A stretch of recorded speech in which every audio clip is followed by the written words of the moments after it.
इथे उपस्थित असलेल्या सर्व मान्यवर व समोर बसलेल्या सर्व रसिक मित्रांना मराठी नववर्षाच्या हार्दिक शुभेच्छा देतो आणि बापू साहेबांना मनापासून धन्यवाद देतो की इतक्या मानाच्या अजून आमची राजकारणाची सुरुवात असताना एक राजकीय व्यक्ती म्हणून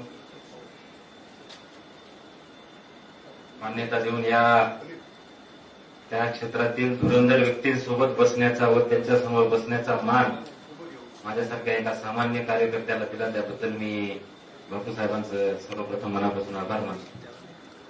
इथं डॉक्टर किनाळकर साहेब, यशपाल पिंगे साहेब यांच्यासारखे मोठे कवी मनाचे, साहित्यिक मनाचे राजकारणी असताना आपण त्यांच्या समोर बोलावं हे एका सूर्याला दिवा दाखवण्यासारखं आहे असं मला या ठिकाणी वाटतं. मी फारुख अहमद साहेबांचं या ठिकाणी स्वागत करतो. या ठिकाणी एवढ्या मोठ्या व्यक्तिमत्वांसमोर बोलताना खरंच काय बोलावं असं वाटतं, पण हा अभिमान मिळाल्याबद्दल मी स्वतःला खरंच ऋणी समजतो. सर्वप्रथम मी आपल्याला या नवीन वर्षाचा शुभेच्छा देत असताना हा त्रिवेणी संगम बापूसाहेबांनी या ठिकाणी घडवून आणला त्याबद्दल मी त्यांचं अभिनंदन करतो.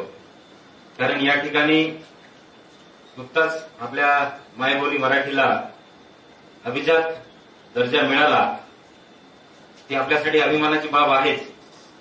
पण या अभिजात दर्जा मिळाले त्याचा उत्सव आपण मराठी नवीन वर्षामध्ये या ठिकाणी घडवून आणत आहोत, त्याबद्दल मी बापूसाहेब व मराठी अपडेटच्या सर्व टीमचं मनापासून अभिनंदन करतो. मित्रांनो, अभिजात दर्जा मिळणे म्हणजे काय, अभिजात दर्जा मिळण्यासाठी काय काय गोष्टी कराव्या लागतात ह्याबद्दल येणारे मान्यवर सविस्तर आपल्याला या ठिकाणी सांगतीलच. पण त्या ठिकाणी 2-3 गोष्टी आहेत. अभिजात दर्जा मिळण्यामध्ये 4 गोष्टींचा समावेश होतो.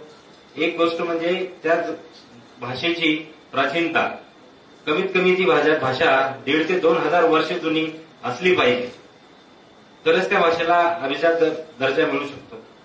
दुसरी आहे त्या भाषेची सातत्यता, ती भाषा 2,000 वर्षापासून आजतागायत ती बोलीमध्ये असली पाहिजे. तिसरी आहे त्या भाषेची ऑथेंटिसिटी किंवा युनिकनेस, म्हणजे ती भाषा दुसऱ्या कुठल्याही भाषेची कॉपी न करता असलेली भाषा असली पाहिजे. चौथा आहे त्या भाषेची त्या काळातली 2-2.5 हजार वर्षाची आणि आजच्या भाषेची असलेली सांगड. अशा विविध गोष्टी आहेत, त्याच्यामध्ये सखोल न जाता एक गोष्ट सांगतो, त्या भाषेची प्राचीनता असणं हे सर्वात महत्वाचं निकष अभिजात भाषा मिळण्यासाठी होता. तर या भाषेची प्राचीनता कमीत कमी 2 ते 2.5 हजार वर्षाची असली पाहिजे. त्यासाठी आपल्याकडे खूप उन्नत ग्रंथ आपले त्यामध्ये होते. त्यामध्ये संतश्रेष्ठी ज्ञानेश्वरांची ज्ञानेश्वरी होती, लीळाचरित्र होतं.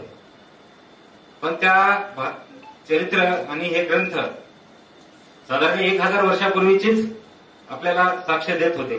पुढं 1,000 वर्ष आपण कसं जायचं, त्यामध्ये मला या ठिकाणी सांगायला आनंद होतो की आपल्या महाराष्ट्रात सर्वाधिक काळ राज्य करणाऱ्या सातवाहन राजवंशापैकी ज्यांनी शकांचा पराभव केला असे गौतमीपुत्र सातकर्णी यांनी जेव्हा शकाचा पराभव केला तेव्हापासून आपण हा गुढीपाडवा साजरा करतो.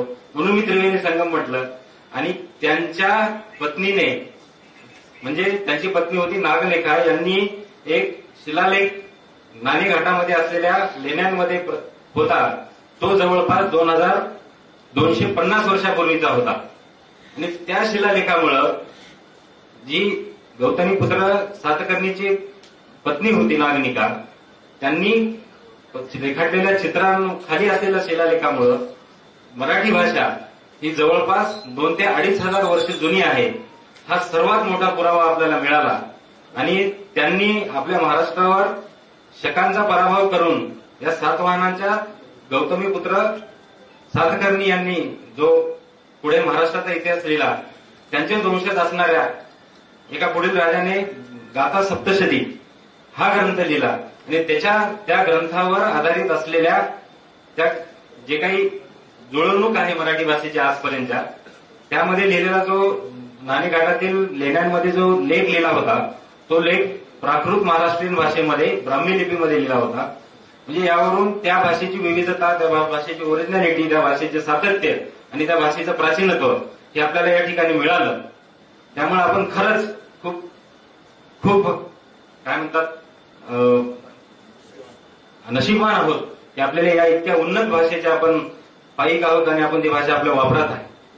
मराठी भाषा ही त्या काळामध्ये सातवाहनाच्या काळामध्ये पूर्ण भारतभर पसरलेली होती. त्यामुळे मराठी भाषेचं पावित्र्य जपण्याचं काम आपण येणाऱ्या काळामध्ये आपण केलं पाहिजे असं मला वाटते.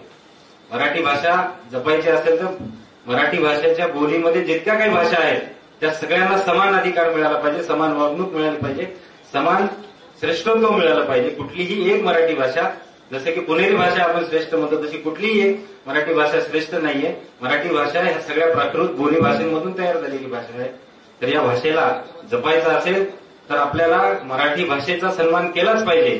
पण मराठी भाषेचा सन्मान करत असताना आपण इतर भाषांचाही सन्मान केला पाहिजे असं मला या ठिकाणी वाटतं.